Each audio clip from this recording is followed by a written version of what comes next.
নির্বাচনের দিনক্ষণ ঘোষিত হতে না হতেই অশান্তির খবর। বিজেপি করা এক ব্যক্তিকে মারধরে অভিযোগ তৃণমূলের বিরুদ্ধে। অভিযোগ অস্বীকার তৃণমূলের। বর্তমানে গুরুতর আহত অবস্থায় গঙ্গারামপুর সুপার স্পেশালিটি হাসপাতালে চিকিৎসাধীন ওই বিজেপি কর্মী।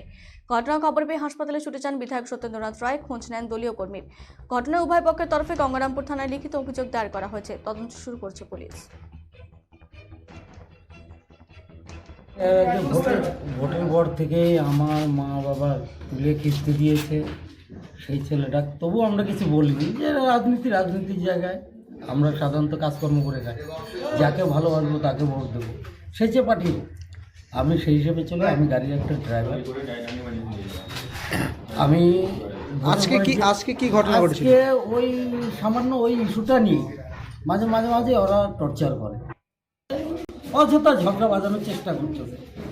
আমি শুনলাম আমরা আজকে ওই বানগড়ের যেটা আমরা কেন্দ্রীয় সরকার টাকা ছিল উদ্বোধনী ছিলাম কিছুক্ষণ আগে, ওখানেই শুনলাম যে মহারাজপুর পাঠকের একজন সাধারণ মানুষ, গরিব ড্রাইভার, সে কোনোরকম করে জীবিকা নির্বাহ করে খায়, তাকে হঠাৎ করে কিছু তৃণমূলের লোক ওকে গিয়ে আক্রমণ করে, মারধর করে। আমি হসপিটাল সঙ্গে সঙ্গে দৌড়ে আসি, এসে দেখি যে ওকে সিটি স্ক্যান করতে নিয়ে এসছি এবং ডাক্তারের কাছে শুনলাম যে তার মাথায় 7টা সেলাই পড়েছে, মাথাটা গর্ত হয়ে গেছে, মানে তাকে খুন করার চেষ্টা করেছিল, তাকে শেষ করে দেবে। আপনারা শুনলেন যে তার স্ত্রীর কাছে শুনলেন যে যে কোনো সময় তাদেরকে হুমকি দেয় যে তোমার স্বামীকে আগে শেষ করবো তারপর তোমাদের সঙ্গে কথা। মানে ওদের ইচ্ছাই হলো যে তুমি যদি বিজেপি করেই থাকো, বিজেপি যদি সমর্থন করে থাকো, তোমাকে আগে শেষ করবো তারপর তোমাদের সঙ্গে কথা। না, আমাদের তৃণমূল কংগ্রেসের লোকজন মারধর করেছে বলে আমার মনে হয় না।